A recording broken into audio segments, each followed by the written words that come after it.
Mélanie Gomez. La santé et le bien-être, c'est sur Europe 1 et nous sommes avec vous depuis 15h. Toujours à mes côtés, le docteur Jimmy Mohamed. Et pour cette dernière séquence de l'émission, nous sommes rejoints par Catherine Blanc, sexologue et psychanalyste à Paris. Bonjour Catherine. Bonjour. Alors avec vous tous les jours, à la fin de chaque émission, on va parler de sexualité avec des sujets qui nous concernent tous. Et aujourd'hui, on va parler des préliminaires. On commence par répondre à la question de Anna, 37 ans. Je vous la lis. Alors je ne suis pas très à l'aise avec le cunnilingus, pourtant mon ami semble adorer ça. Moi je ne sais pas, ça me gêne, je trouve ça long. Qu'en pensez-vous Catherine?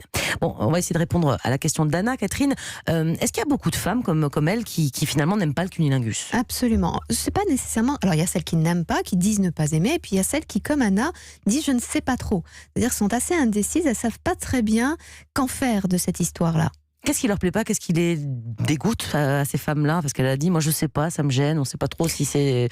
Elle trouve ça répugnant, enfin j'en sais rien, je ne comprends pas bien. Alors avant la notion de répugnant, c'est surtout la notion d'être toute seule à devoir vivre quelque chose. C'est-à-dire, il est là, celui qui oui, pratique. mais c'est elle qui doit en faire quelque chose. C'est-à-dire que lui, il est là, il entreprend goulûment, manifestement, et avec gourmandise, tandis que elle va être un peu soumise à est-ce que j'en ressens des choses? Est-ce que c'est agréable, mais est-ce que je dois... Parce que quand c'est quelque chose... Vous savez, quand vous faites, par exemple, masser, c'est délicieux, mais vous on faites pas... prise, quoi, vous aussi. faites pas... Non, oui, vous le faites pas. Donc, quand une femme reçoit un cunnilingus, ça peut être absolument délicieux. Pour autant, ce n'est pas une jouissance ou un orgasme. Et du coup, il n'y a pas des sons qui s'échappent involontairement d'elle, de sa voix. Elle chantote pas, elle ronronne pas.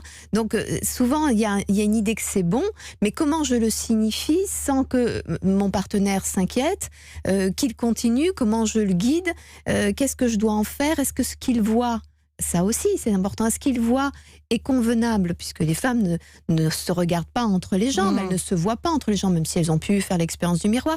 Donc c'est souvent inquiétant, qu'est-ce qu'il voit de moi, qu'est-ce qu'il comprend de moi, qu'est-ce qu'il attend de moi, et c'est souvent cette inquiétude qui la met mal à l'aise. Voilà, et au lieu d'être en elle-même, parce que toute la difficulté des femmes, c'est qu'elles sont toujours en train de réfléchir à la place de l'homme, au lieu d'être dans la situation de la sexualité qui les concerne. Alors un homme sur le sujet, Jimmy. Bon, je vais mettre les pieds dans le plat. Les pieds, normalement c'est pas avec les pieds, mais c'est déjà pas mal.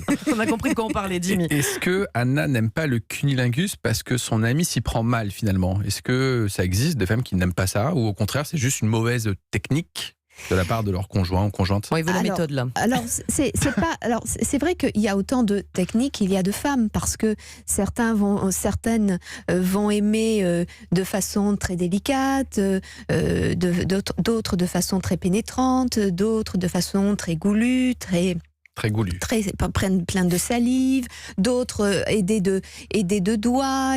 C'est très propre et à chaque femme et à chaque relation. Donc il n'y a pas une méthode, ça et d'ailleurs, on a compris. Voilà, et les femmes témoigneront de plaisir de cunnilingus avec des hommes différents qui ont fait des cunnilingus tout à fait différents, et c'est une nouvelle découverte, parce que le but, ce n'est pas de faire ce que le précédent amant ou le précédent compagnon a fait, parce que si c'est finalement, les hommes ne sont pas interchangeables, de même les femmes ne sont pas interchangeables, quand bien même les rapports sexuels et les positions sexuelles sont toujours les mêmes. Et c'est pas besoin de durer des heures, parce que justement là, Anna elle dit je trouve ça long, ça n'a pas besoin de durer 1 heure cette histoire. Alors souvent quand les femmes disent qu'elles trouvent ça long, c'est parce qu'il ne se passe rien pour elles, et qu'elles s'inquiètent parce qu'il ne se passe rien, donc elles voudraient passer à autre chose, où elles solliciteront leur partenaire, et le partenaire sollicité, tout excité, etc., ne sera plus trop à regarder ce qu'il ne se passe pas chez elle en fait. Comment elle peut s'y prendre, Anna, pour peut-être être plus à l'aise? Qu'est-ce que vous pouvez lui conseiller? Est-ce qu'elle doit se forcer du coup, parce qu'elle dit j'aime pas trop ça? Est-ce qu'il faut forcément qu'elle se force pour faire plaisir à son conjoint?